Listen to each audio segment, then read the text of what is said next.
Hi hello friends, welcome back to my channel. ನಾನು ನಿಮ್ಮ Ashwini Srinath. So ಇವತ್ತಿನ ವಿಡಿಯೋ ಮಾಡೋದಕ್ಕೆ ತುಂಬ ಬೇಜಾರಾಗ್ತಿದೆ. ಈ ವಿಡಿಯೋ ನೋಡ್ತಾ ಇರೋ ನಿಮಗೂ ಕೂಡ ಬೇಜಾರಾಗುತ್ತೆ ಅಂತ ಹೇಳಿ ಅಂದ್ಕೊಂಡಿದ್ದೀನಿ. ಅದರಲ್ಲೂ ಎಕ್ಸ್ಪೆಷಲಿ ಯಾರಾದರೂ ರೈತರಿದ್ದರೆ ಖಂಡಿತ ಬೇಜಾರಾಗುತ್ತೆ. ಸೊ ನೀವು ನೋಡ್ತಾ ಇರ್ಬೋದು, ಇದು ಅಡಿಕೆ ತೋಟ. 3-4 ವರ್ಷಗಳಿಂದ ಈ ಅಡಿಕೆ ಸಸಿಗಳನ್ನ ತುಂಬ ಕಷ್ಟಪಟ್ಟು ಬೆಳೆಸಿದ್ವಿ. ಸೊ ಇದ್ದಕ್ಕಿದ್ದಂಗೆ ಇವತ್ತಿನ ದಿನ ಹಂದಿಗಳು ನುಗ್ಗಿಬಿಟ್ಟು ಒಂದು 150-200 ಗಿಡಗಳನ್ನ ನೆಲಸಮ ಮಾಡಿ ಹಾಕಿದೆ. ಸೊ ಇದಕ್ಕೆ ಏನು ಹೇಳಬೇಕು, ಮುಂದೆ ಏನು ಮಾಡಬೇಕು ಅಂತಲೇ ನಮಗೆ ತೋಚ್ತಾ ಇಲ್ಲ.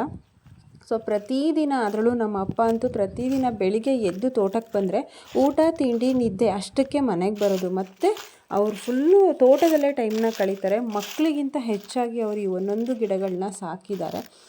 ನಾನು ತೋಟಕ್ಕೆ ಬರೋದು ತುಂಬ ಕಡಿಮೆ. ಸೊ ತೋಟಕ್ಕೆ ಕೆಲ್ಸಕ್ಕೆ ಬರ್ತಾರಲ್ಲ, ಅವ್ರಿಗೆ ಅಡುಗೆ ಮಾಡೋದೊಂದೇ ನನಗೆ ಸರಿಯಾಗತ್ತೆ. ಆದರೂ ಸಹ ನನಗೆ ತುಂಬ ಬೇಜಾರಾಗ್ತಿದೆ.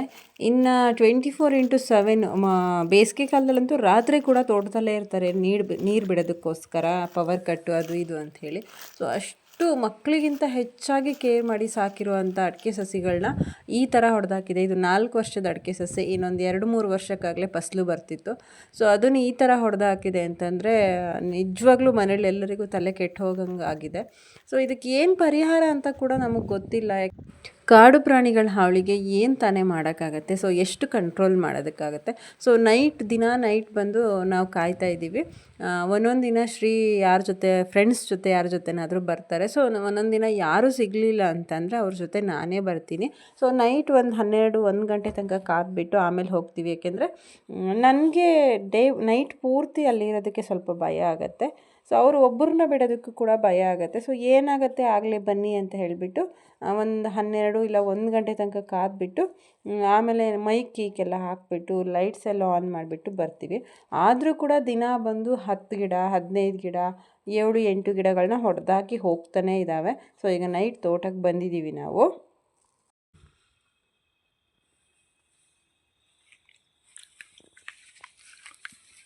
ಎಲ್ಲಿ ಇರ್ತೀರಾ?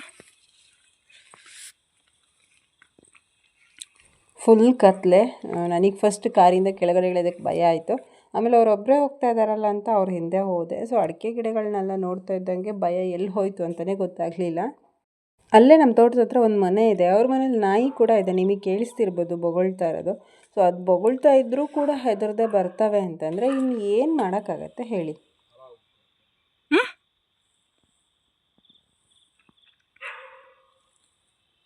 ಅಷ್ಟು ಕೂಗಿದ್ರು ಸಾಕ್ತಾನೆ ಹೋತವೆ.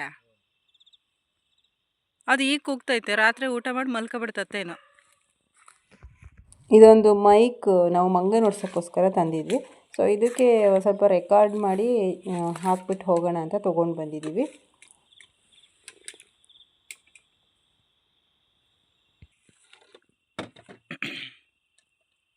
ತುಂಬ ದಿನ ಆಯ್ತಲ್ಲ ಯೂಸ್ ಮಾಡಿದೆ. ಆನ್ ಆಗುತ್ತಾ ಆನ್ ಆಗಲ್ವೋ?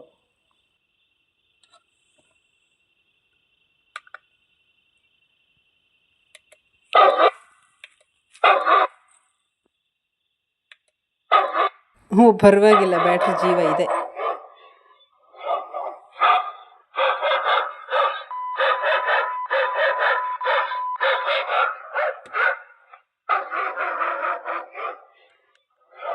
ರಿಯಲ್ ನಾಯಿ ಕೂಗಿದ್ರೆ ಹೆದರ್ತಾ ಇಲ್ಲ, ಇನ್ನು ಮೈಕಲ್ಲಿ ಹಾಕಿಟ್ರೋದ್ರೆ ಅದು ಬರದೇ ಇರತ್ತಾ? ಖಂಡಿತ ಬರ್ತವೆ ಅಂತ ಅನಿಸುತ್ತೆ.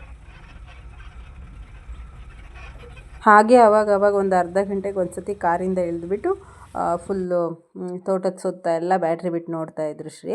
ನಾನು ಕಾರ್ ಒಳಗಡೆ ಕೂತ್ಕೊಳ್ತಾ ಇದ್ದೆ. ನನಗೆ ಟೈಮ್ ಆಗ್ತಾ ಇದ್ದಂಗೆ ಕಾರಿಂದ ಕೆಳಗಡೆ ಇಳಿಯೋಕ್ಕೆ ಭಯ ಆಗ್ತಾಯಿತ್ತು.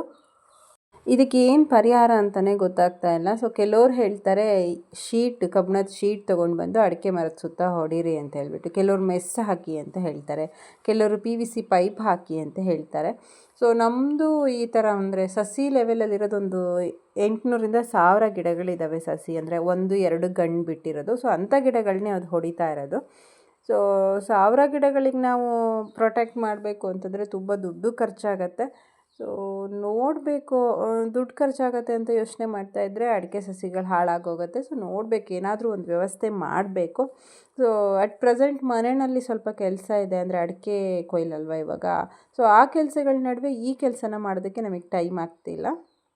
ದಿನ ಒಂದಲ್ಲ ಒಂದು ಪ್ರಾಬ್ಲಮ್ಸ್ಗಳಿರುತ್ತೆ. ದಿನ ಬಂದು ಕಾಯ್ತಾ ಇದ್ದೀವಿ ರಾತ್ರಿ. ಒಂದೆರಡು ದಿನ ಶ್ರೀ ಜೊತೆ ಅವ್ರ ಫ್ರೆಂಡ್ಸ್ ಬಂದಿದ್ದರು. ಸೊ ಅವಾಗ ಅವ್ರ ಫ್ರೆಂಡ್ಸ್ ಬಂದಾಗ ಬೆಳಿಗ್ಗೆ 3 ಗಂಟೆ 4 ಗಂಟೆ ತನಕ ಅವರು ಇಲ್ಲೇ ತೋಟದಲ್ಲೇ ಇರ್ತಾಯಿದ್ರು. ಸೊ ನಾನು ಬಂದರೆ ಮಾತ್ರ ಅವರು ಬೇಗ ಮನೆಗೆ ಹೋಗ್ತಾಯಿದ್ವಿ. ಸೊ ಇದಿಷ್ಟು ಇವತ್ತಿನ ವಿಡಿಯೋ. ಸೊ ಏನು ಹೇಳಬೇಕಂತಲೇ ಗೊತ್ತಾಗ್ತಾ ಇಲ್ಲ.